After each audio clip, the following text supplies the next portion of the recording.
É com grande entusiasmo que recebemos hoje a professora Márcia Barbosa, professora titular da URGS e reitora da universidade desde 2024. Márcia é reconhecida internacionalmente por suas pesquisas sobre a água e suas propriedades únicas, já recebeu prêmios como L'Oréal Unesco para Mulheres na Ciência, faz parte da Academia Brasileira de Ciências, da Academia Mundial de Ciências, sendo destacada pela ONU Mulheres como uma das cientistas que moldam o mundo. Sua trajetória mostra como dedicação, curiosidade e paixão pela ciência podem transformar a sociedade e abrir caminhos para as novas gerações. Recebam com energia e entusiasmo. Márcia Barbosa, muito obrigada por ter aceito o nosso convite.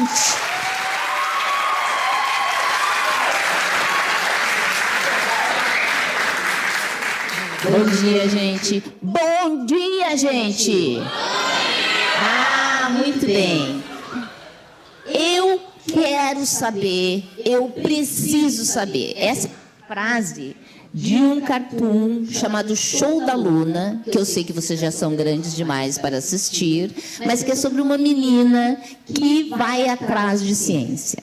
Quando nós somos jovens, lá no começo do ensino, a gente quer saber tudo. Eu quero saber, eu preciso saber.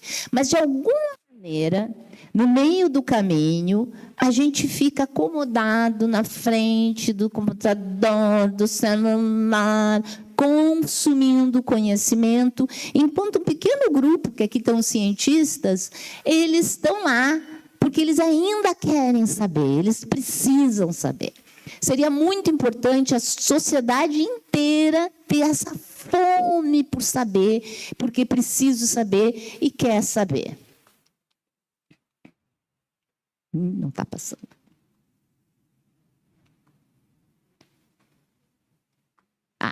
Então, qual é o problema? Qual é o problema que faz as pessoas não quererem saber mais? Tá? Não está funcionando. O problema é que não está funcionando o passador de slides. Então, nós vamos ter um passador... Vira para cá que eu vou passando digitalmente.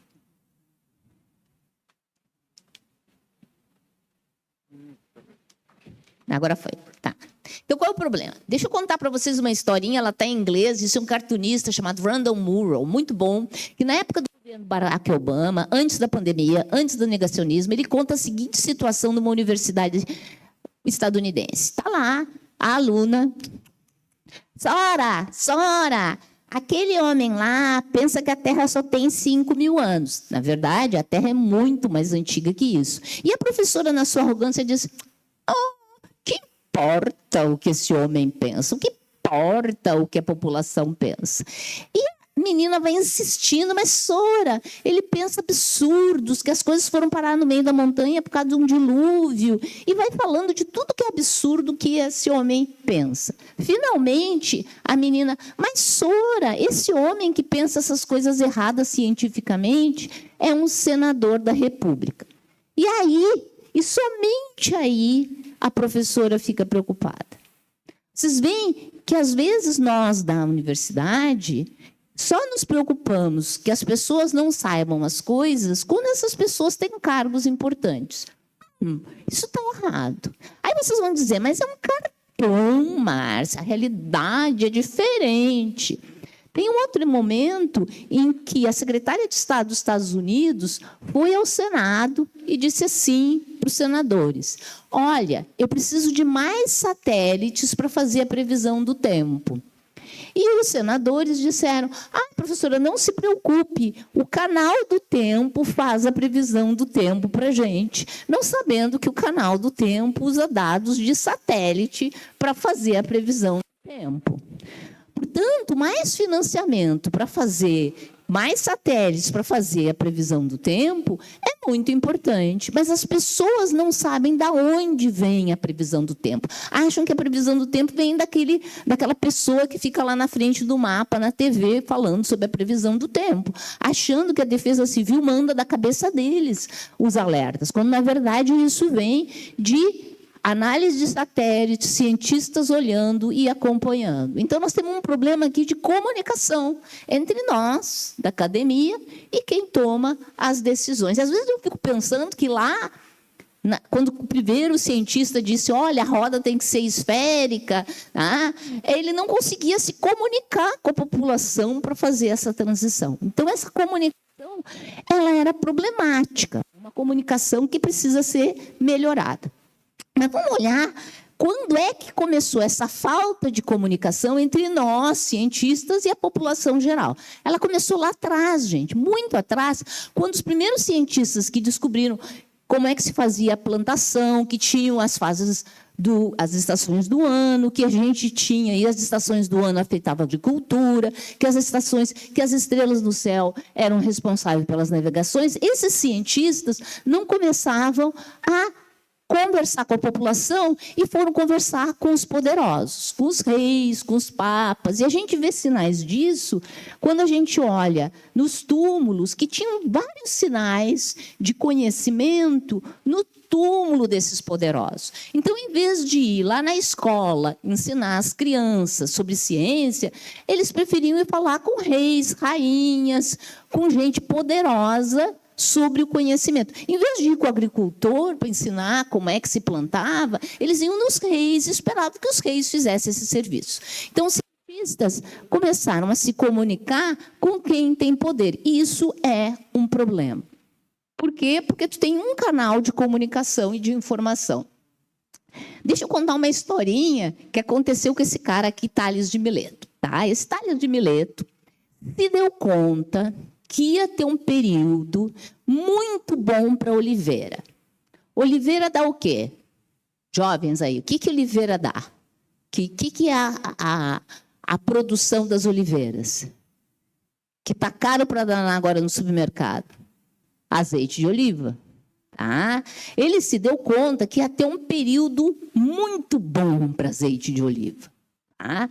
E aí ele foi lá para os administradores locais e disse, olha, vai dar produção boa de azeite de oliva. Muito boa, excepcional. Tá? E ninguém deu bola para ele. Tá? Aí ele até era espertinho, o que ele foi? E aí a história fica meio obscura, se ele comprou ou se legou todas as prensas e ele enriqueceu com azeite de oliva. Mas nem sempre os cientistas são tão empreendedores de enriquecer com o seu conhecimento. Tá? Tem uma outra história menos legal, que é a história de Hipátia de Alexandria. Hipátia era uma mulher, uma cientista, filha do diretor da Biblioteca de Alexandria, uma grande biblioteca que ficava no norte da África, sim, no mundo pagão, e ela ensinava sobre as estrelas, ela tinha um monte de alunos. E aí aconteceu que o bispo local não ficou muito de boas que uma mulher ficasse fazendo ciência, que ficasse falando sobre fases da Lua. O que é isso? E brigou com a Hipátia. Tá? E ela também, como toda cientista, era meio desaforada, ela disse, e até a data da Semana Santa está errada, porque tu não sabe fazer conta da fase da Lua, que governa esse período. O que porque toda a comunicação era com o governo, toda a comunicação era com os bispos e papas. O que aconteceu? Ele não gostou dela, ele insuflou, fez uma fake news. Nós estamos falando em 415 depois de Cristo, tá? Um tempão atrás. Já tinha fake news naquela época. Aí fez uma fake news de que ela era uma bruxa, uma pagã, uma horrorosa descabelada, essas coisas que normalmente aparecem hoje em dia nas redes sociais. Só que lá não ficou nas redes sociais. Ele insuflou o povo que assassinou a Hipátia dentro de uma igreja. Se a Hipátia tivesse apoio da população, em vez de só dos poderosos, ela teria sobrevivido. Então, a ciência, às vezes, não se apoia em quem tinha que se apoiar. Outra história é a história de Galileu. Galileu, ele travava uma discussão importante sobre o fato de que a Terra não é o centro do sistema solar. A Terra orbita em torno do Sol. E aí, o Papa, sei eu por quê, porque não faz a mínima diferença onde é que está a Terra ou o Sol para a religiosidade das pessoas, mas o Papa insistia de que a Terra tinha que ser o centro do sistema solar. E brigou com o Galileu e mandou o Galileu ficar em casa, ele não podia mais sair. Deixa assim, só um parênteses, vocês estão vendo a diferença quando é um homem falando de ciência e uma mulher falando de ciência? A Hipátia foi assassinada. O Galileu só teve que ficar em casa. Tá? Mas, de novo, é porque o Galileu não conversava com as pessoas. E o Galileu falava só com os poderosos. E assim segue a história de um jeito que o Kepler e o Galileu tinham tanto medo dos poderosos que eles mandavam mensagem cifrada entre eles. Não é bem mensagem cifrada como hoje em dia, quando a gente olha os WhatsApps da geração mais jovem, que a gente não entende nada que estão escrevendo, mas é uma mensagem cifrada entre eles. Ah. E aí começa a surgir uma nova classe. Tinha os reis, que os cientistas falavam, depois tinha os papas, agora começam a surgir os comerciantes com a entrada no final da Idade Média. Tá? Aí entra em cena, aí a gente vê a imprensa, toda a parte ótica, os desenvolvimentos que permitiram a gente ter as grandes navegações, com a entrada de Newton, de Watts, Carnot, e começa a Revolução Industrial. A Revolução Industrial significa máquinas, equipamentos, todo o florescimento da ciência, que, de novo, não vai bater de importa em porta ensinar nas escolas. Vai direto aos comerciantes, direto ao setor industrial, além de continuar falando com governos e com a igreja. Mas por que eu, uma cientista, que estou confortável no meu laboratório trabalhando, mandando as informações mais para o governo e para o setor empresarial, por que eu vou me preocupar em comunicar com as pessoas? Por que eu tenho que me importar com isso? A razão que eu tenho que me importar com isso é que existem movimentos globais que é importante as pessoas respeitarem a autoridade do conhecimento. Vou fazer uma pergunta aqui. Quem aqui se vacinou contra a gripe esse ano? Ah, por que é importante se vacinar contra a gripe? Porque vacinas funcionam. Mas quem é que passa essa informação de que vacinas funcionam? É a autoridade do conhecimento. A autoridade do conhecimento, ela não é totalmente aceita no mundo. Por quê? No mundo, há pessoas, inclusive no governo estadunidense, que acham que não estamos vivendo um momento de mudanças climáticas. Falem isso lá para o Rio Grande do Sul, onde a gente prestou uma enchente. Há pessoas que acham que vacina não funciona. E há pessoas até que acham que a Terra é plana. Então, no mundo, a autoridade do conhecimento não é reconhecida.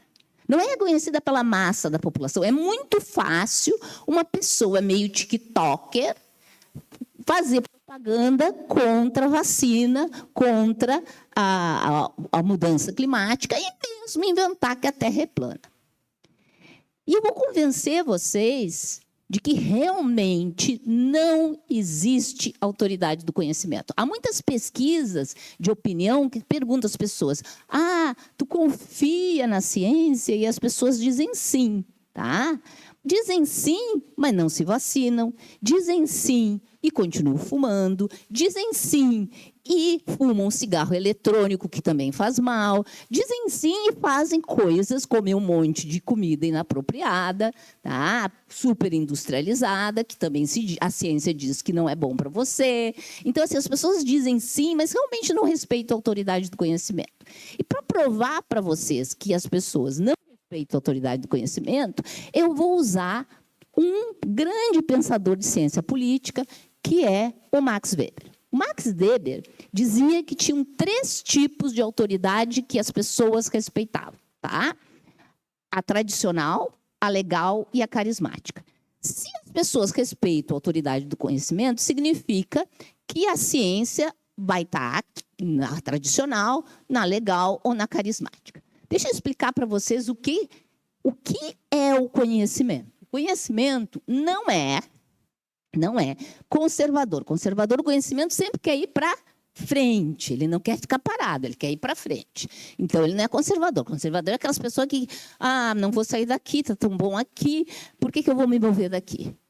Ele não é reacionário. Reacionário é quem quer ir para trás. Aquelas pessoas que dizem, no meu tempo era melhor, querem ir para trás.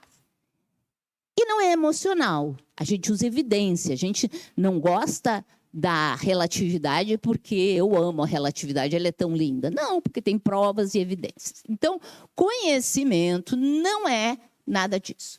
Mas quando eu olho a autoridade que o Max Weber falou, a tradicional que ele se refere, é a autoridade de juízes. E aqui está a nossa Suprema Corte e aqui está a Suprema Corte estadunidense.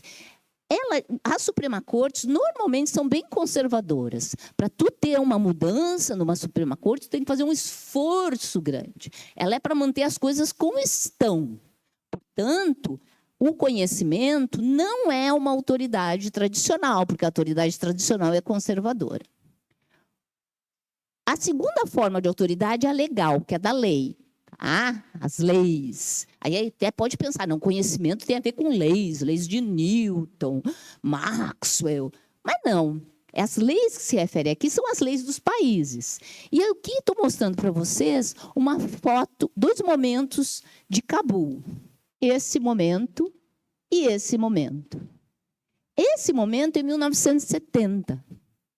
Esse momento é agora. Vocês notam que houve um movimento reacionário na lei de Cabul. Cabul, que era progressista, teve suas leis indo para trás. As mulheres não podem mais estudar, as mulheres não podem andar na rua sozinhas, não podem dirigir carro, não podem ser empregadas. Então, a lei pode ser reacionária. Nem sempre a lei avança. Mesmo no Brasil, nós temos uma série de leis que voltaram atrás. As leis trabalhistas, por exemplo. Então, também não é legal. Então, segundo ponto, e certamente o carismático é emocional, que é a terceira forma de poder que o Max Weber, de autoridade que o Max Weber previa, e o conhecimento não é emocional. Então, não existe autoridade do conhecimento conhecida por Max Weber. Mas eu sou física, e os físicos sabem que a gente gosta de lançar coisas contra o que os outros disseram. Portanto, eu acho que a gente tem que criar como comunidade o respeito à autoridade do conhecimento. Em que se baseia isso? Primeiro, no método. O método científico, aqui tem um fluxo complicado, mas significa que eu vou olhar um fenômeno, eu vou testar em exaustão esse fenômeno, e aí eu crio uma teoria que explica o fenômeno. Então, tem um método baseado, não que eu acordei de manhã com uma ideia de uma teoria da minha cabeça. Eu vou e testo exaustivamente contra. Então, a autoridade de conhecimento se baseia em métodos científicos que são testes. Ela também não é fé. Eu sei que, às vezes, na prova, vocês começam a fazer uma questão, aí fazem um emaranhado confuso, que não dá para ninguém entender o que tem ali no meio, e vocês colocam uma solução que vocês acham que é a solução, quase como no meio da conta, por fé, dá aquele número bonito que vocês acham que é a resposta. Mas não é assim que funciona. A gente precisa ter etapa por etapa passando essa. Portanto, a autoridade do conhecimento não é fé, não tem nada a ver com fé. Ela é baseada em evidências, num consenso, tem que ter muita evidência, não uma, muito, e várias pessoas repetirem aquele mesmo experimento, e todo mundo concordar e gerar um consenso. Ela é baseada em ética, sim, não pode inventar dado, e ela passa por um júri muito específico. Ninguém vai fazer a população toda votar para decidir se a Terra é plana ou não. Quem decide é esse júri específico dos cientistas que testaram, retestaram e provaram.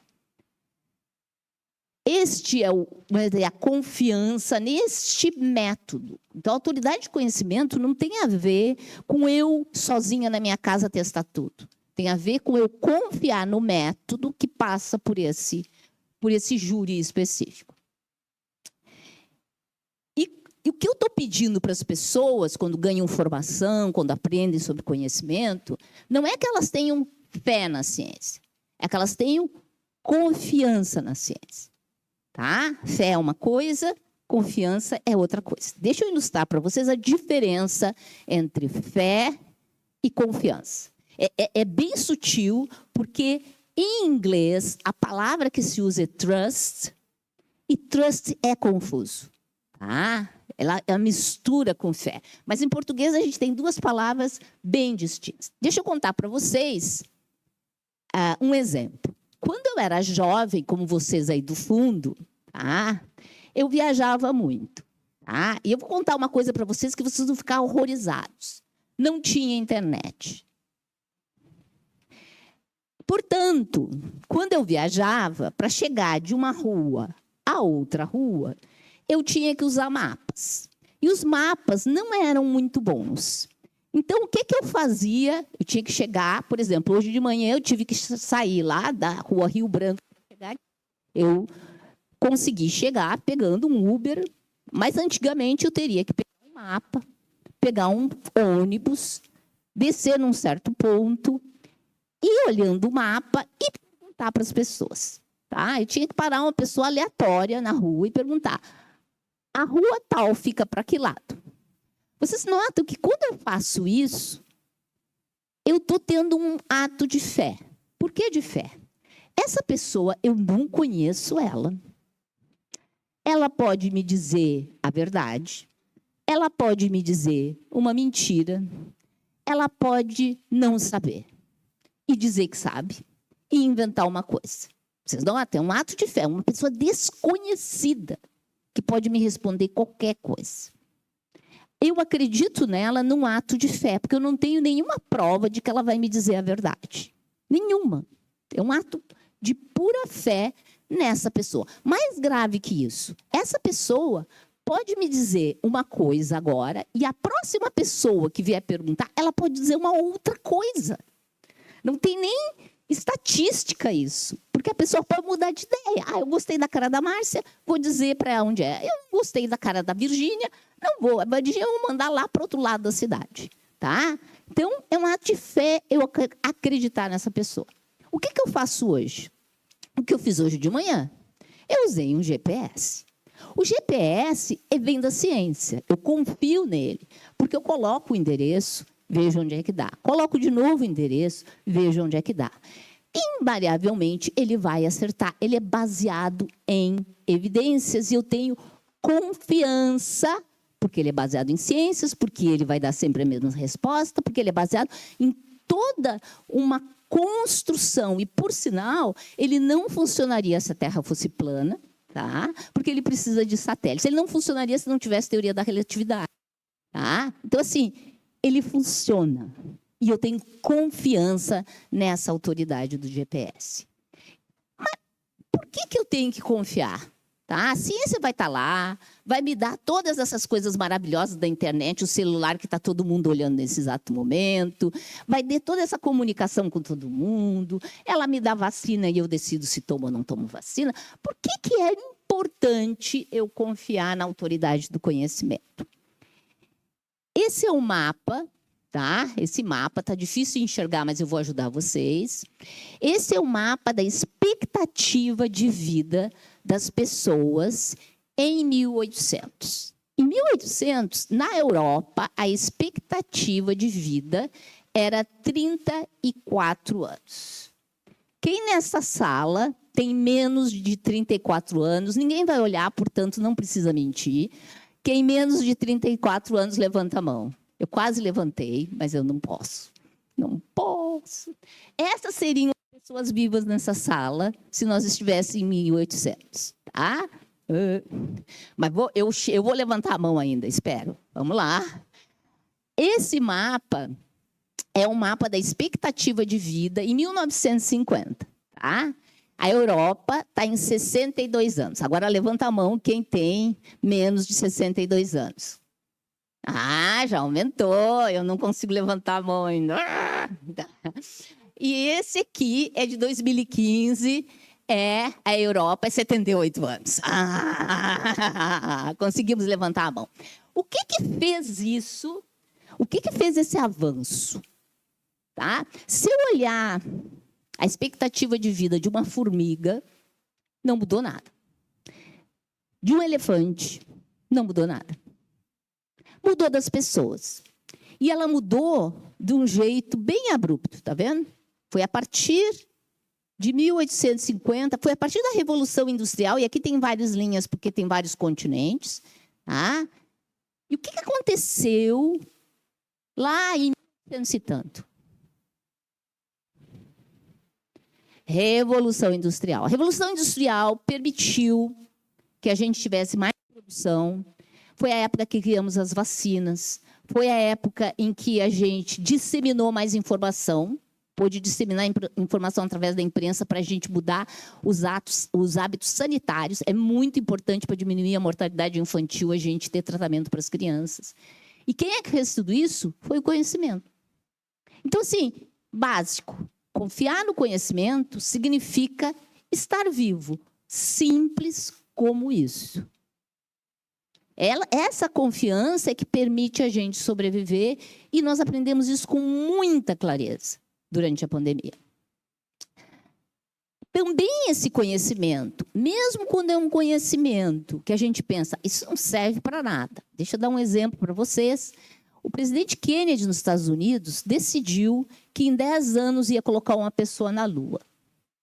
Colocar uma pessoa na Lua, isso tem alguma utilidade? A ideia de colocar uma pessoa na Lua reformou o sistema educacional estadunidense, criou uma necessidade de produzir combustíveis mais empacotados e mais eficientes, criou os dispositivos semicondutores, porque sabiam que a comunicação tinha que ser feita em menos espaço, criou materiais resistentes à temperatura, que são usados hoje em Fórmula 1 e na maioria dos tênis que a gente utiliza hoje em dia. O fato de fazer uma pergunta que aparentemente melhora o conhecimento, mas não ajuda objetivamente a vida de ninguém, cria sempre como um subproduto melhoria da vida das pessoas. Sem falar no CERN. Olha aqui, que tem uma foto linda do CERN, que é o lugar onde tem um acelerador de partículas. Quem que da escola já ouviu falar do acelerador de partículas do CERN? Nunca ouviram falar? A gente quer, vocês devem ter aprendido na escola sobre núcleo do átomo, os elétrons que ficam em volta. Para descobrir o que tem lá dentro, tu tem que acelerar as partículas e jogar umas contra as outras, tá? E este lugar faz isso, acelera partículas, joga e entende o que tem dentro das partículas. Chama-se CERN, tá? Cada pesquisa dessa tem 1000 pessoas trabalhando juntas. Já pensou? Um monte de gente que tem que se comunicar. Como eles tinham que se comunicar, eles lançaram um desafio entre eles, que era criar um jeito que pessoas de vários países pudessem conversar com mais frequência. Sabe o que eles criaram? A internet. Quem é que usa a internet aí do fundo da sala? Não usa a internet? Todo mundo usa a internet. Quem é que usa celular? Isso que vocês estão olhando enquanto eu estou falando. É a internet. Pois foi este lugar, uma coisa que vocês nunca tinham ouvido falar, que é acelerar partículas, que criou isso que vocês acordam de manhã e já pegam a primeira coisa que vocês pegam quando acordam, certo? Foi esses carinhas que criaram. Mas eles não só criaram isso. Para criar essa máquina, nós tivemos que desenvolver tecnologias que são usadas hoje em todas as empresas que vão dar emprego ocasionalmente para vocês. Tá? Então, uma pergunta muito básica de que são feitos os núcleos atômicos leva a um desenvolvimento imenso.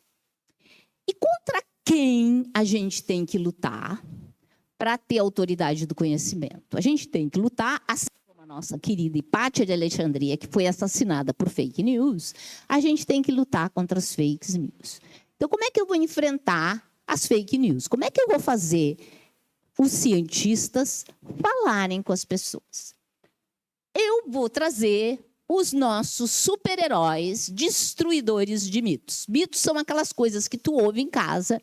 Ai, vacina vai dar autismo. A terra é plana. Que tu ouve em casa e a gente tem que aprender a destruir. Primeiro mito, tá? O Brasil gasta muito com ciência, devia gastar menos, tem coisa mais importante para a gente fazer. Esse dado aqui mostra o percentual do PIB que vários países gastam com ciência. Olha onde é que a gente está. Não está bem, né? Esses outros países gastam mais com ciência. E é a ciência que eu acabei de mostrar para vocês que faz as vacinas, é a ciência que vai lá produzir a internet, que todo mundo usa. Tá? Ao longo do tempo, esse investimento até subiu, mas olha aqui, está descendo. Agora vai subir de novo, porque o meu dado parou em 2020, mas a gente tem um longo caminho para percorrer. Aqui só para mostrar a consequência de baixo investimento em ciência. Eu quero que vocês olhem esses dois gráficos. 1 minuto, não olhando o celular, só para olhar a cara dos gráficos, tá? Esse gráfico é o investimento em ciência. Sobe, desce. Estão vendo? Parece um V virado. Esse é o número de inscritos no Enem. Sobe e desce. Isso não é correlação. Isso é só que tem, como aprendemos na palestra de hoje, que tem alguma relação, alguma fonte que gerou esses dois. Eu não investir em ciência faz as pessoas pensarem que a universidade não é o lugar para as pessoas estarem e as pessoas não fazem o Enem ou o vestibular. Tá? Então, sim, a falta de autoridade do conhecimento é um projeto de não ter as pessoas na universidade. A indústria do Brasil prospera sem precisar da ciência, Márcia. Pois bem, esse aqui é o percentual do PIB que a indústria traz. Vocês estão vendo algum prosperar aqui? E, de novo, digo que tem aquele jeito V. Ah, não, a indústria não prospera. E nunca a indústria precisou tanto da universidade. Por quê? Porque com a taxação, a indústria vai ter que ser mais ágil. Com essa taxação que está sendo colocada pelos Estados Unidos, nós vamos ter, como universidade, como pesquisadores e pesquisadoras, ajudar essa indústria a se reformatar para buscar novos mercados.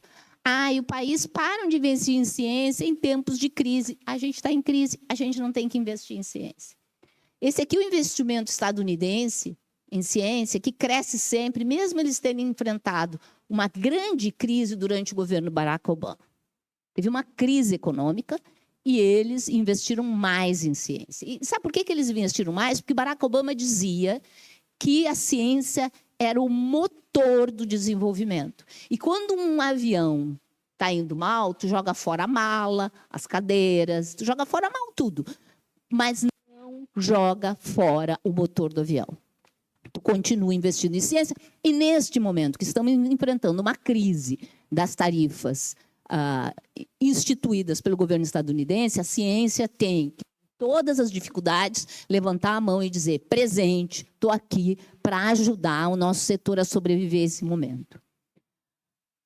Mas a ciência brasileira não é produtiva, Márcia, não produz, é fraca, blá, blá, blá. Esse aqui é o número de publicações crescendo.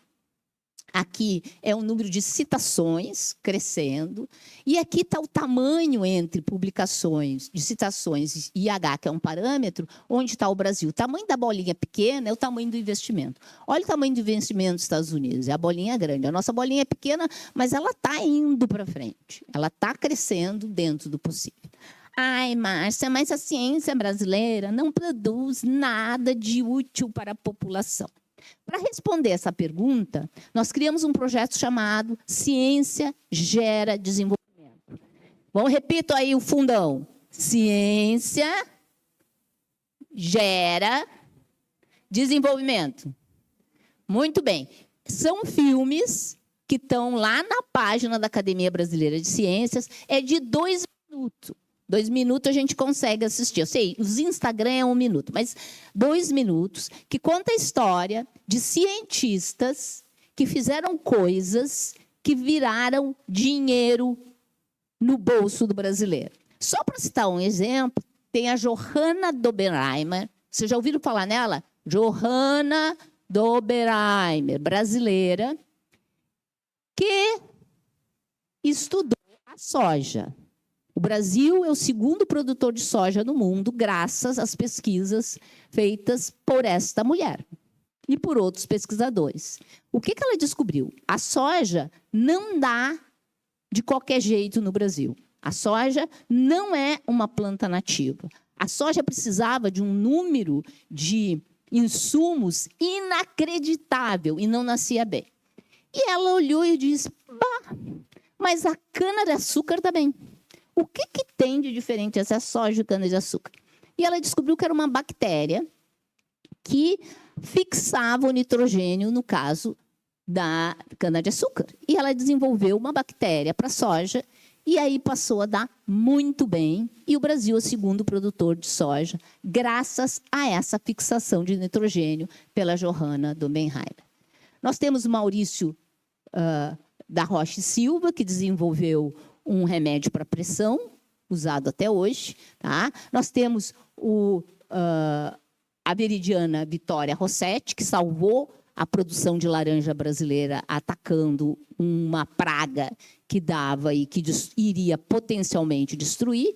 E tem todas essas histórias, vocês clicam em cima e vocês vão ouvir falar de cada um desses pesquisadores e o que eles fizeram de tão interessante que fez com que a gente tivesse mais desenvolvimento do Brasil. Eles não são nome de rua, eles não são ensinados na escola, ninguém fala deles, mas eles geraram dinheiro e desenvolvimento para o nosso país. Ai, Márcia, mas o Brasil tem doutor demais. Não é para estudar. As pessoas têm que só terminar o ensino médio e tá bom, já tem doutor demais. Esse aqui é o percentual da população em vários países, tá? Que tem ensino superior. Não é doutor, é ensino superior. Olha aqui onde é que está o Brasil. No fim da fila. O Brasil tem menos percentual da população com ensino superior do que o Chile, Colômbia. Gente, que é isso? Bora estudar. Nós precisamos com mais gente, com mais ideias. Só para olhar, e ainda a distribuição é uma distribuição que tem pouca gente na área de exatas. Se dependesse do Brasil, não ia ter internet. Foi da área de exatas que saiu a internet. E, além do que, como vocês veem pelas cores, tá? Tem áreas que têm muito mais homens do que mulheres, como a área de exatas. Isso aí não está muito bom. Aqui só para mostrar como as mulheres estão mais nas áreas sociais e como a gente está pouco na área de exatas. Meninas, temos que vir fazer física, química, engenharia. Bora dominar esse espectro para a gente desenhar os aplicativos. Que só para mostrar que se eu tiver uma sala com 100 pessoas, acho que aqui não tem 100 pessoas, mas 100 pessoas, este é o número de pessoas que vão ter curso superior. Esse é o número de pessoas que vão ser da área de exatas, que vão estar fazendo aplicativo, fazendo a internet.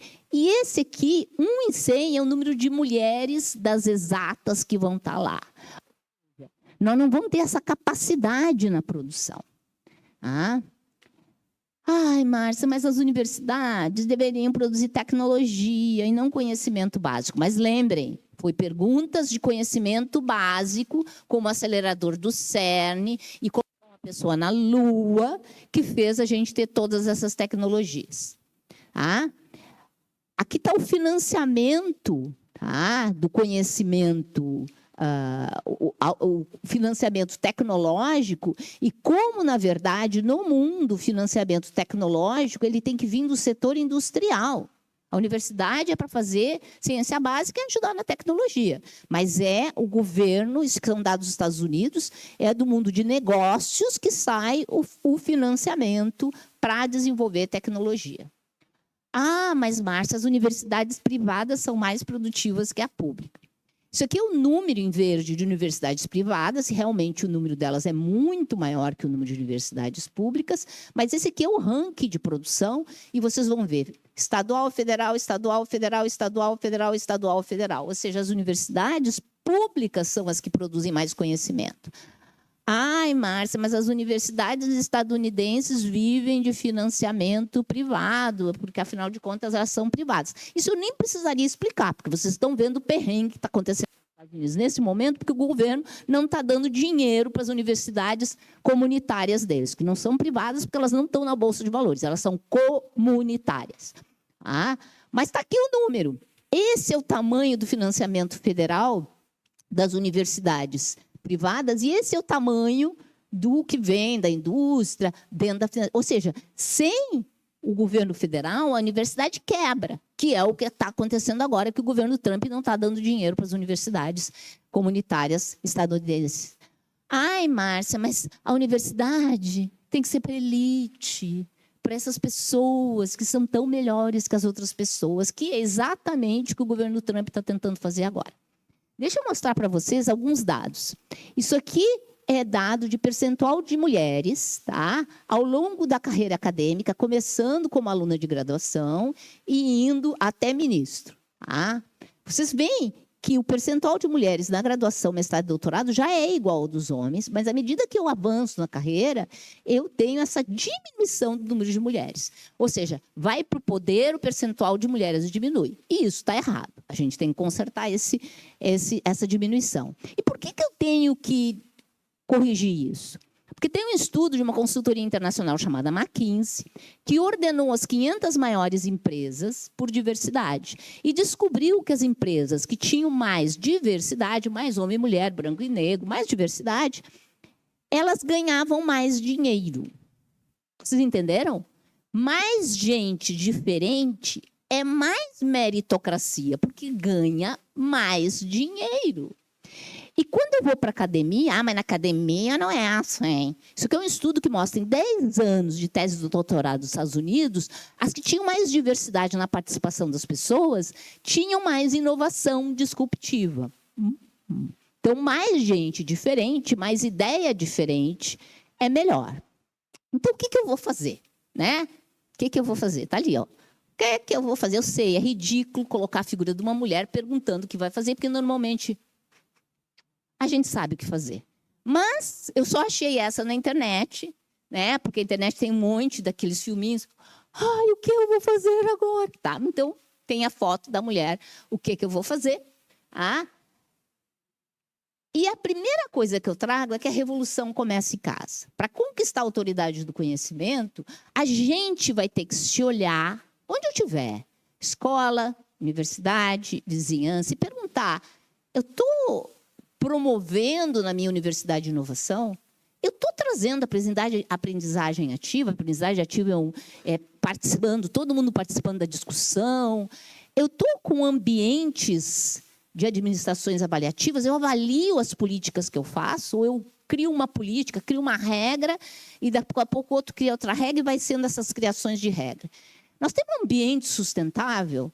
Eu estou promovendo pessoas diferentes, ideias diferentes trabalhando. Eu estou promovendo a diversidade, a democracia, a saúde, a divulgação do conhecimento. Será que eu estou fazendo isso aqui dentro da universidade, mas também fora, na minha escola? Ou eu estou fazendo o conservadorismo? Vou continuar fazendo o que eu sempre fiz.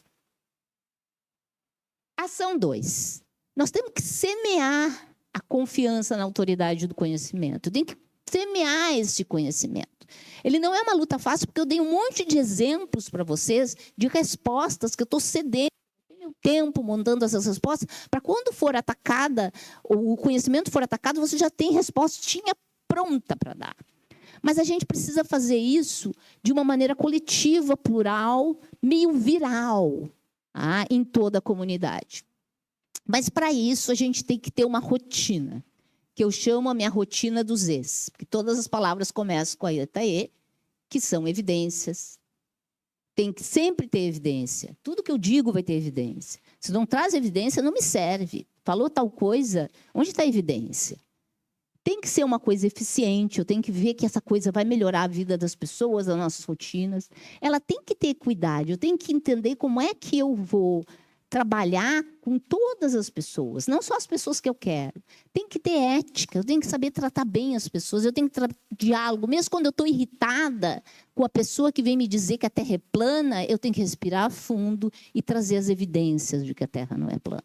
E conversar e não ofender. Não estou dizendo que é fácil, estou dizendo que... E ter empatia. Empatia é quando eu consigo entender que aquela pessoa vem de um outro local, de uma outra cultura, de uma outra formação. E aqui está um convite para que vocês me sigam nas redes sociais, porque a gente discute continuamente essas questões e, principalmente, porque toda sexta-feira eu lanço uma história científica no Sextou, mas Sextou com ciência. E com isso, agradeço a vocês. Muito obrigada.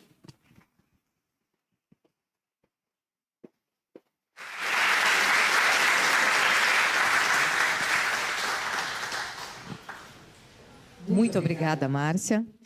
Agora a gente abre para perguntas. Alguma pergunta?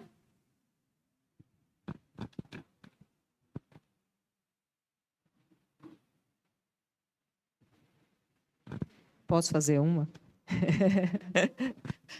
Então, diante do que foi posto, eu acho que um pouco assim, a gente na universidade, ações que poderiam ser interessantes ou que são, da tua experiência da URGS, por exemplo, que vêm sendo feitas e que contribuem para isso, né? Que ações práticas mesmo que vêm sendo desenvolvido. No individual, a ação da extensão, que é essa nossa capacidade de estar nas comunidades, ela precisa passar a ser valorizada nas nossas avaliações. A gente não valoriza porque a gente não sabe medir extensão. A gente vai ter que gerar indicadores de extensão. Tá? Muito importante isso, a gente ter indicadores de extensão e poder avaliar e valorizar com isso.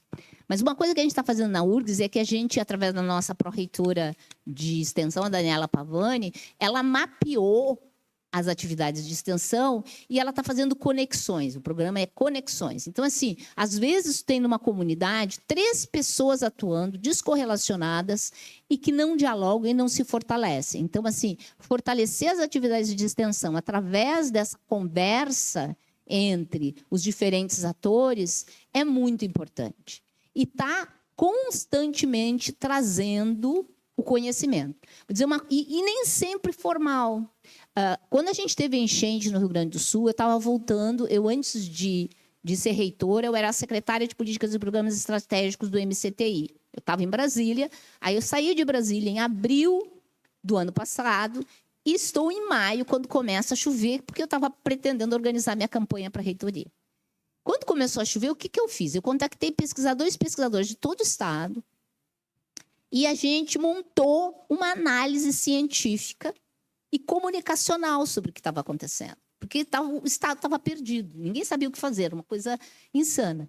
E isso gerou uma rede que, em julho do ano passado, deu aula para toda a rede, para os professores da rede SESI, sobre mudanças climáticas e ambientais que tem que entrar no currículo, não sei em que disciplina, mas tem que entrar no currículo. Isso não era nem formal. Às vezes é a vontade de contribuir para um momento complexo da sociedade que tem que estar lá colocada a público. Às vezes a gente fica muito no nosso laboratório e não coloca a público aquilo que a gente entende como fundamental. A gente está promovendo que não seja, mas a gente fez um relatório que foi para 0 hora. E eu olho hoje, a maior parte das coisas que a gente disse para fazer não foram feitas, mas pelo menos as coisas que a gente disse que iam acontecer, aconteceram. Tá? Então, assim, a gente tem que ter essa coragem de estar na comunidade, conversando com a comunidade sobre o que precisa ser feito nesse momento. Não se fechar, é muito fácil, confortável a gente se fechar, mas está na hora da gente estar mais lá, porque aí estes jovens, esses professores, esses cidadãos brasileiros vão nos apoiar quando a gente pede mais financiamento.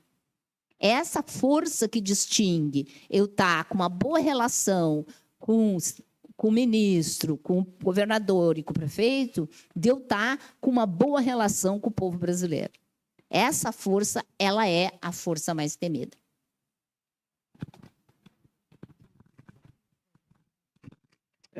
Agora o Rio Grande do Sul tem um novo campi da URGS, poderia explicar como é que é lá e onde é e qual é o foco desse camp?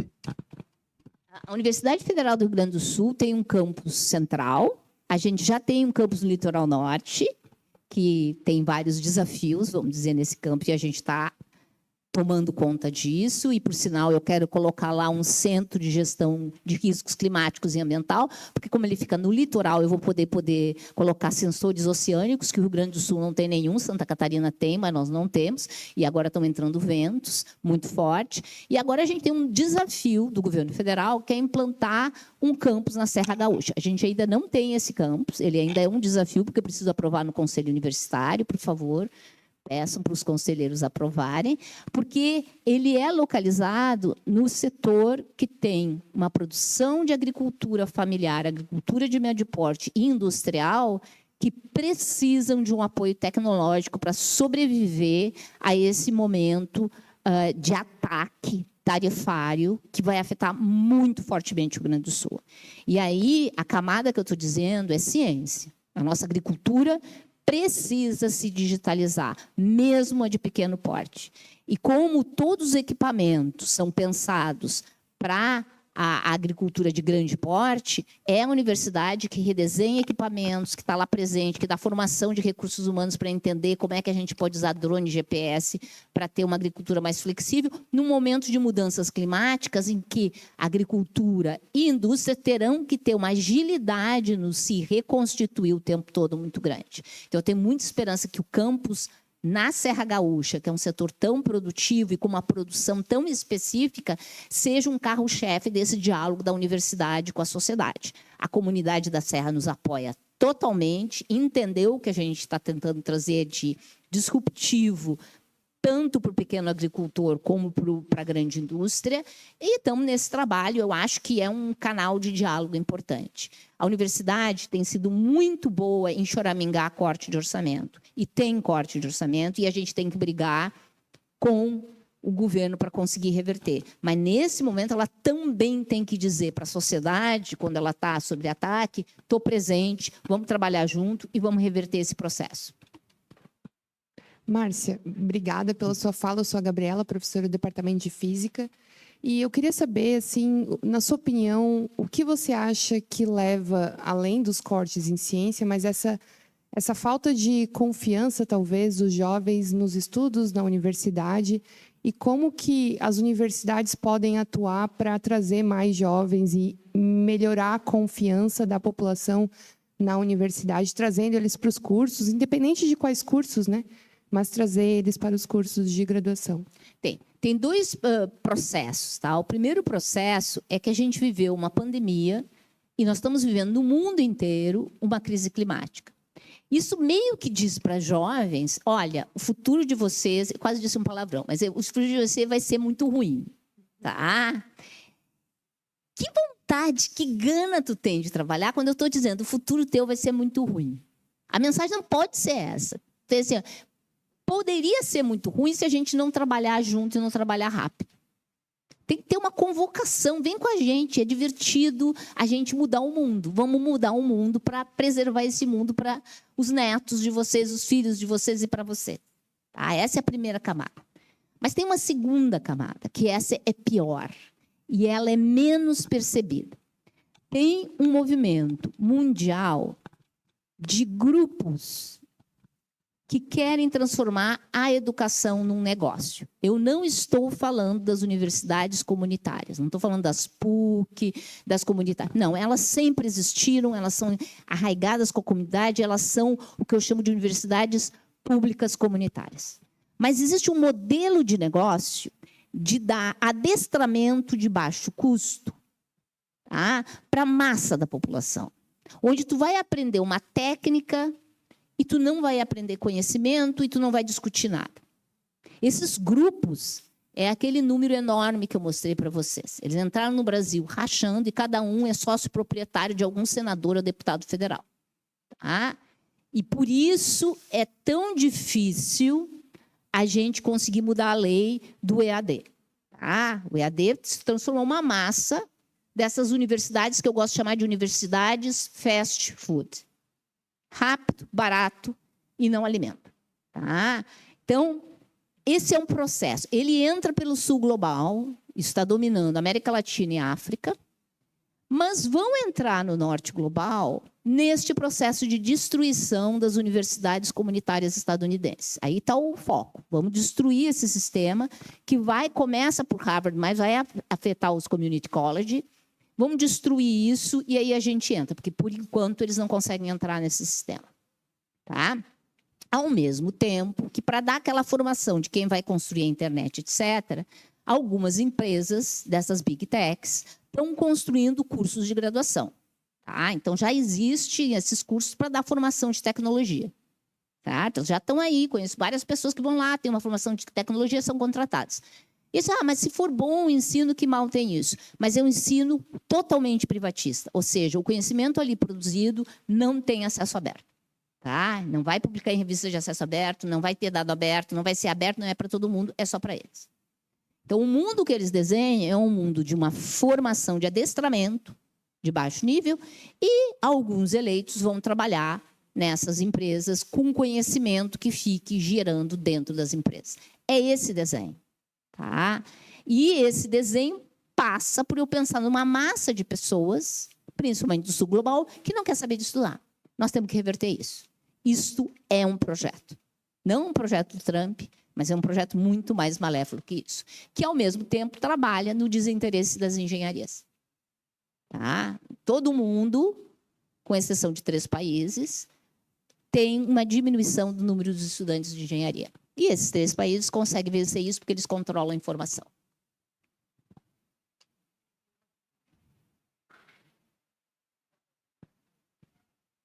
Bom dia, tudo bem? Obrigado pela palestra, muito boa. Eu queria perguntar para ti como você vê que funciona o processo de um país criar a sua indústria, a fortalecer a sua indústria, né, uma indústria autossuficiente, independente de outros países, e se você acredita que o tarifaço dos Estados Unidos contra o Brasil vai acelerar essa construção da indústria autossuficiente ou do Brasil ou dos Estados Unidos, né? Sim. Assim, a gente tem uma série de pequenas dificuldades. Tá? Para a gente acelerar um processo industrial, a gente tem que ter um programa de Estado. Não estou falando de país, de governo, de Estado. Tá? Uma coisa que perpasse governos. E um exemplo muito, vamos dizer, educacional disso é o que a China fez, o que a China faz. Ela tem um programa. Então, assim, ela estimula, ela não tem evasão. O grande problema das universidades é evasão. Não tem evasão. Por quê? Porque na cabeça de todo mundo, estudar ir para uma universidade vai melhorar a minha vida. Está na cabeça dos jovens isso. Então, eles vão estudar. Mas aí, quando eles vão para a universidade, eles têm financiamento desenhado com a indústria. Tá? O ChatGPT foi um projeto privado, mas que nasce de uma universidade que tem essa relação. Então, o projeto é todo desenhadinho, tudo tem um plano de longo prazo. Tá? Aí podemos ter milhões de críticas ao modelo, porque é muito mais fácil de implementar se tu tiver um governo totalitário, é muito mais fácil de implementar quando tu controla a informação, como acontece na China. Mas vamos ter esperanças de que a gente consiga montar este modelo. Por que eu acho que nos Estados Unidos não vai rolar? Tá? Não vai rolar lá em particular, porque ainda a mão de obra lá não está preparada. Quem estuda engenharia nos Estados Unidos não é estadunidense. Quem estuda ciência e quem visitou departamentos de ciências naturais vai ver que vai ter chinês, indiano, latino-americano. Então, assim, eles já não vão para isso. Então, eles vão ter um problema de mão de obra. As Big Techs acham que conseguem resolver, mas Big Tech é um pedacinho do problema, é fazer o algoritmo. Quem é que vai produzir o semicondutor? Quem é que vai produzir os equipamentos, as peças? Então, assim, foi um plano um pouquinho mal pensado, quase que para distrair, porque eu estou com um outro problema. Eles estão com um outro problema, então tu distrai, que nem mágico, né? Olha para essa mão enquanto tu está fazendo a confusão nessa mão. O que o Brasil tinha que fazer é um projeto de longo prazo. Um projeto que entende e que tensiona a universidade para fazer esse diálogo com a empresa. Não, ela não tem que fazer só isso, ela tem que formar recurso humano, mas tem que formar um recurso humano que pensa, você é empreendedor, mas para ser empreendedor tem o recurso pensado para isso, tem toda a cadeia para isso, e que protege a indústria nacional. por exemplo, a indústria nacional, já que a gente está brigando com os gringos, vamos brigar com o gringo em mais uma coisa. Vamos colocar que tem favorecimento em compra pública para a empresa nacional. Coloca isso para tu ver como a nossa indústria cresce. Que é uma briga, porque os outros vão dizer que ruim, como tu é malvado. Mas a gente já está malvado mesmo, você é malvado e meio. Vamos colocar uma coisa de compra pública. Se a gente comprar, se todos os nossos switches fossem comprados com empresas nacionais, nós íamos alavancar as nossas empresas que existem de produção de switch. Mas na hora de comprar, a gente tem que ir para o menor preço e aí a gente vem a empresa internacional, baixa 1 centavo e a gente é obrigado a comprar deles. Se compra pública favorecesse a empresa nacional, a gente já teria um elemento. E a gente tem que fazer outras coisas, reforma tributária, tem uma série de elementos que tem, mas tem que ter um programa de Estado que sobrevive aos governos. E isto é um desafio. Mas se o povo exigir que tenha isso, a gente, com democracia, em vez de ser como da China, com autoritarismo, com democracia a gente consegue implementar.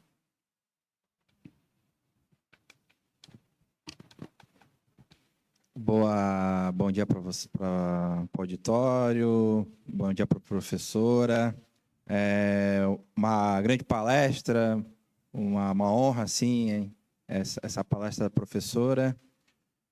A professora que também é reitora agora da URGS, né, das maiores universidades do Brasil, das principais da região sul, estendendo um pouco da pergunta da professora, um pouco ali, da professora Gabriela, como que a gente pode fazer, né, da questão do jovem que não está indo mais para a universidade, que não está mais estudando, como trazer esse jovem para a universidade também ser a questão da inclusão, da universidade ser da pessoa que vem para estudar, né, e que tem vários problemas, né? Obviamente, boa parte das pessoas não consegue ter acesso, né? E quando tem acesso, tem outros fatores, né, que complica, né? E nisso, junto à questão da educação básica, né, que é importante, né, o pessoal do ensino médio tá vindo, né? Isso é muito importante, né? Mas sendo sucinto, né? Como fazer assim para trazer o jovem, né, para a universidade ser o local da pessoa, né, que quer estudar, que quer fazer, né, o que gosta, né? No caso, né? E essa questão também da inclusão para trazer mais gente para a universidade ter mais gente, né? Mais pessoas, né? Para aproveitar essa palestra, né? Para aproveitar outras coisas da universidade, né? Você agora é reitora da URGS, né? No Rio Grande do Sul. Junto isso a uma educação básica de qualidade para que ela também ela venha com um preparo, né? Da escola, né? Ela tenha esse preparo e consiga, né, ir para a universidade, né, e usufruir também, né, e ser inclusivo, né, ter a questão da inclusão, né, e nisso, né, para o Brasil também melhorar, desenvolver, ter uma ciência e tecnologia, entre outras coisas, e também ter mais gente, como nos países ricos, no caso de mais gente com ensino superior, mais gente com faculdade, apesar que a faculdade seria para quem gosta, né, tem a aptidão, até porque tem a questão do ensino técnico, né, que já é uma outra questão. Mas essas duas questões, né, para que você tenha uma inclusão, né, e que atraia mais estudantes, né? Até como você estava falando, depois da pandemia e também com os dados, né? Houve bastante diminuição, né? Até no número aqui de inscrições, né? Do vestibular também no Brasil todo, sim. Não querendo estender a pergunta, né? Mas essas duas coisas e para que tenha o desenvolvimento da ciência, né? Da universidade e uma população com qualificação e também nisso, né, para que as coisas melhorem. Tá. Vamos lá. São 2 aspectos. O primeiro aspecto é Precisamos que as pessoas queiram ir para a universidade. Tá? Isso é uma questão comunicacional. A gente precisa trabalhar a comunicação. Hoje mesmo estava falando aqui na reitoria com o setor de comunicação, para se aliar ao nosso setor de comunicação, para trabalhar, para chegar lá na ponta, nos estudantes. Tá? Lembrem, está ali, ó, me sigam no Instagram, porque eu sempre trago bastante coisa de ciência, para entender que vocês vão ter uma vida melhor se vocês estudarem qualquer coisa que vocês estudarem. Vocês vão conhecer gente, vocês vão ter que trabalhar no coletivo. Então, assim, nós vamos ter que fazer uma campanha de presença através da extensão e através de outros meios. Mas existe um segundo elemento que é ficar na universidade, que é combater a evasão.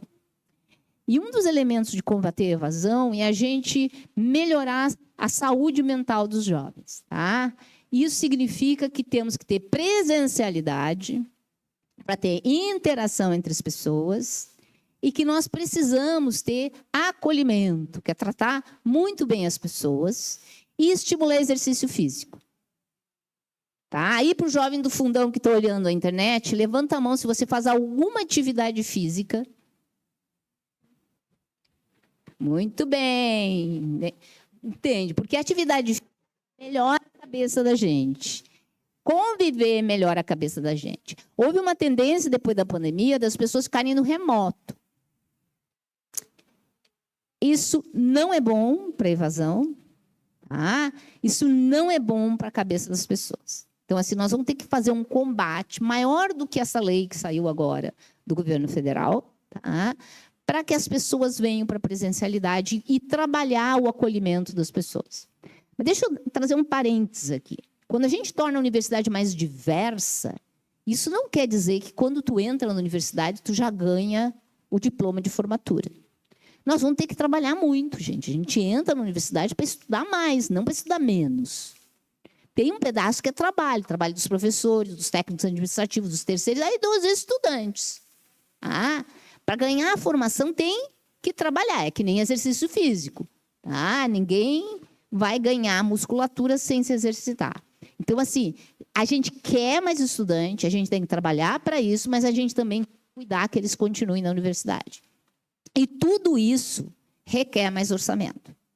Tá? Hoje, a Universidade Federal do Rio Grande do Sul gasta todo o seu orçamento em terceirizados, assistência estudantil, conta de água e luz, e pagando o RU, porque ele é muito barato, significa que a gente tem que pagar. A gente não tem limite para fazer grandes coisas. Portanto, temos que coletivamente, como sociedade, dizer: eu quero uma universidade que resolva os problemas brasileiros. Portanto, eu preciso de mais investimento. Tem que ser uma luta coletiva, não uma luta baseada nas boas relações que a gente mantenha com ele, com aquele governo. Bom dia, Márcia, aqui. Obrigado pela palestra, né? Eu sou o professor Everton. Atualmente, eu sou chefe do Departamento de Física. E uma questão que eu gostaria de ouvir a sua opinião, que eu tenho pensado muito sobre a cultura. Eu acho que é uma cultura que vem do ensino médio, de que estudar é fácil, né? O estudante, ele entende que se ele quiser aprender a nadar, vai ser difícil. Ele entende que se ele tiver que correr uma maratona vai ser difícil, mas ele chega na universidade, tem uma prova na quarta-feira e ele vai estudar a partir de terça-feira. Porque é assim que ele fez o ensino médio dele inteiro. E aí, quando ele acaba indo mal por isso, ele vê uma culpa não nele, né? Não na preparação dele. E não estou dizendo que o professor não seja um culpado, porque tem que orientar isso. E aí ele busca uma universidade particular que o sobrinho ou o primo está fazendo, que simplesmente a pessoa só frequenta, né? Essas universidades predatórias que você falou, que não são as comunitárias, né? Muitas vezes EAD também, mas presencial também.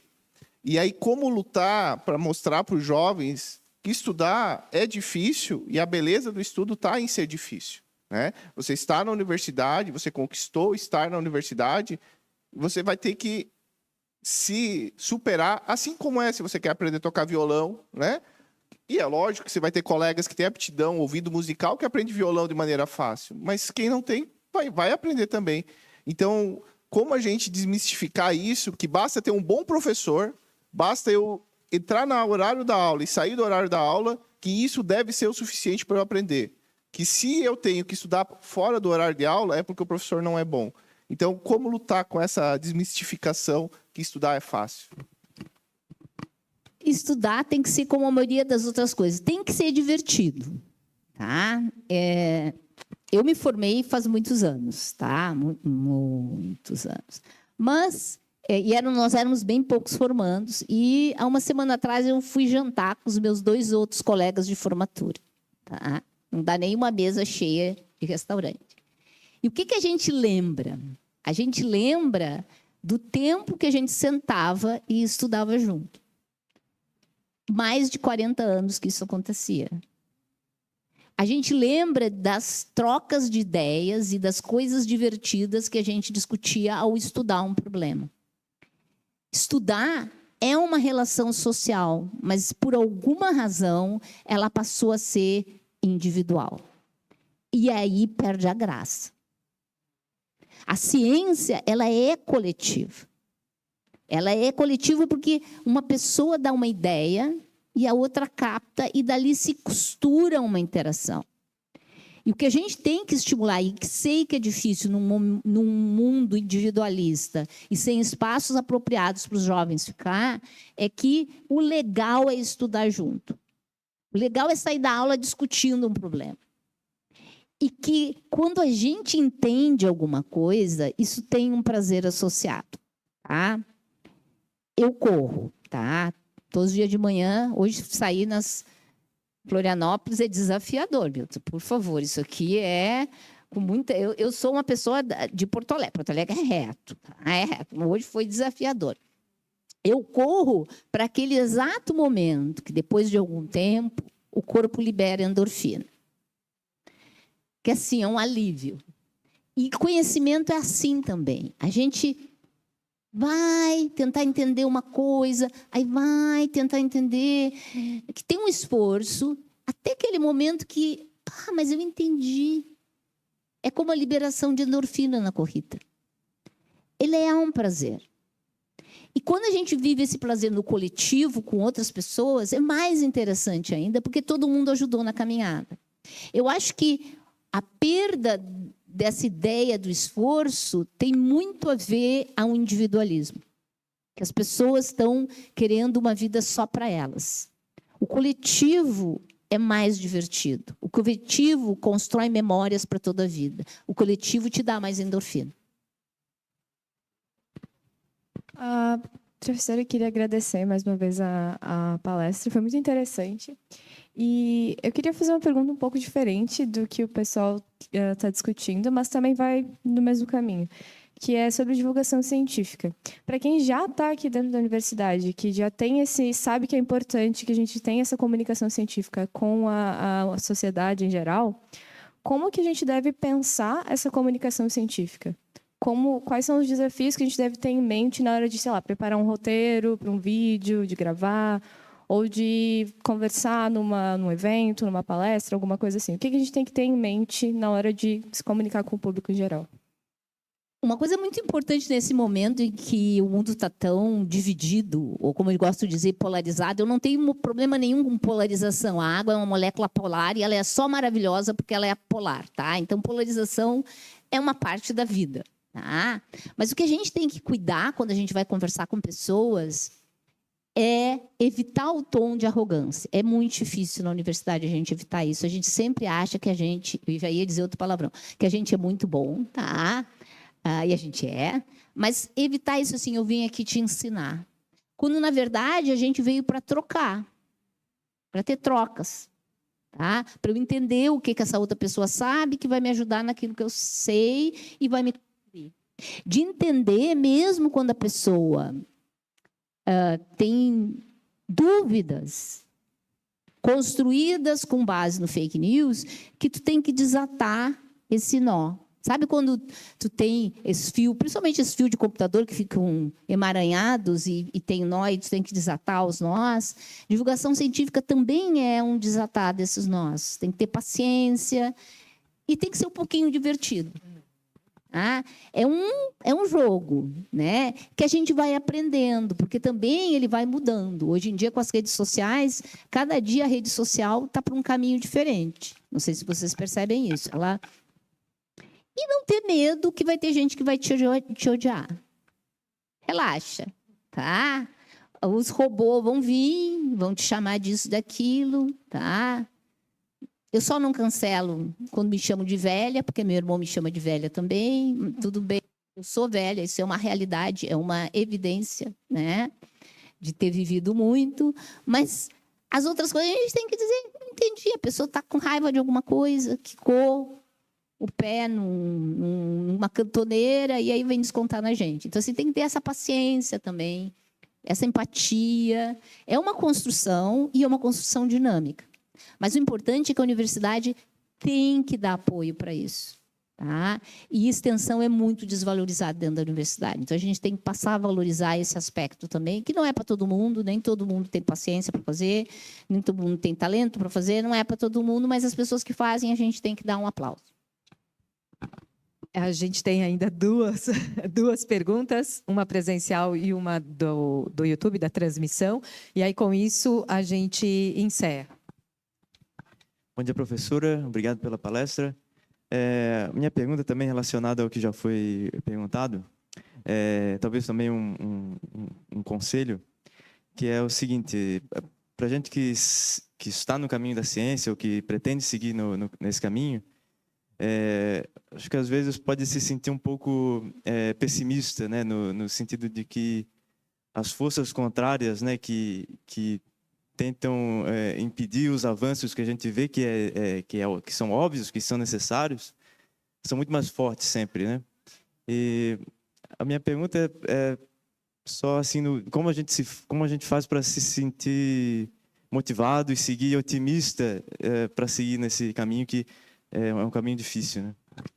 Não caminha sozinho. A vida é muito mais divertida no coletivo e no plural. Então, assim, acha pessoas para conversar. Te diverte com a ciência. Entende? Com a ciência que tu faz, com a ciência de discutir. Eu estava falando desses meus colegas, encontrei 40 anos depois, eles não são mais cientistas, eles trabalham na iniciativa privada, e nós ficamos discutindo teorias sobre entropia, e tu podia ver o olho brilhando de nós três nesse jantar. Então, assim, ciência é muito legal, sabe? Dá muita endorfina. Então... Eu vou ler a pergunta do chat, ela é da Ana Paula. Eu tenho a impressão de que a universidade, quase como topo de cadeia que produz conhecimento, tem uma certa dificuldade em chegar na população. Apesar de, claro, isso ser um problema sistêmico, eu acredito que... Peraí, que é um pouco longa. Eu acredito que nós temos que tomar uma posição ativa e combativa sobre esse projeto governamental. E existem pessoas que estão fazendo isso. Este evento é um exemplo. Mas o engajamento dos próprios alunos da graduação, não só da física, porque acredito que eventos como esse são ou deveriam ser de interesse amplo, é muito deficitário. O que você acha disso e como mudar? Bem, nós vamos ter que... Cada pequeno nó nessa rede é importante. Tá? Então, não ache que só porque é um evento, só porque é uma ação, cada um é importante. Em sistemas complexos, nós temos... A fortaleza dos sistemas complexos é que tem eventos de todos os tamanhos e todas as escalas. Tá? E essa é a fortaleza, ter coisa de tudo que é tamanho. Então, ao mesmo tempo, eu estou dizendo assim, não precisa ter uma coisa macroscópica enorme. Cada pequena coisa é importante para a rede. Cada pequeno movimento é importante para a rede. E ele é que gera a necessidade de grandes movimentos. Ele que gera a minha discussão hoje, antes de entrar aqui, para campanha publicitária nacional para os jovens quererem ir para a universidade. Ele é que gera isso, ele é que gera essa grande discussão. Mas a grande discussão sozinha não funciona, ela precisa ter essa rede, ela precisa ter esse apoio, que é muito importante de cada um de vocês aí que estão nos assistindo, de vocês que estão aqui na plateia, de criar o seu pequeno movimento com a sua rede de apoio. Não vão sozinhos e sozinhas, porque aí o enxame vem e ele vem com violência. Então, vamos ser fortes no nosso grupo, na nossa rede de apoio. Eu gosto de dizer que sonho que se sonha só é sonho, mas sonho que sonhamos juntos é realidade. Muito obrigada, Márcia.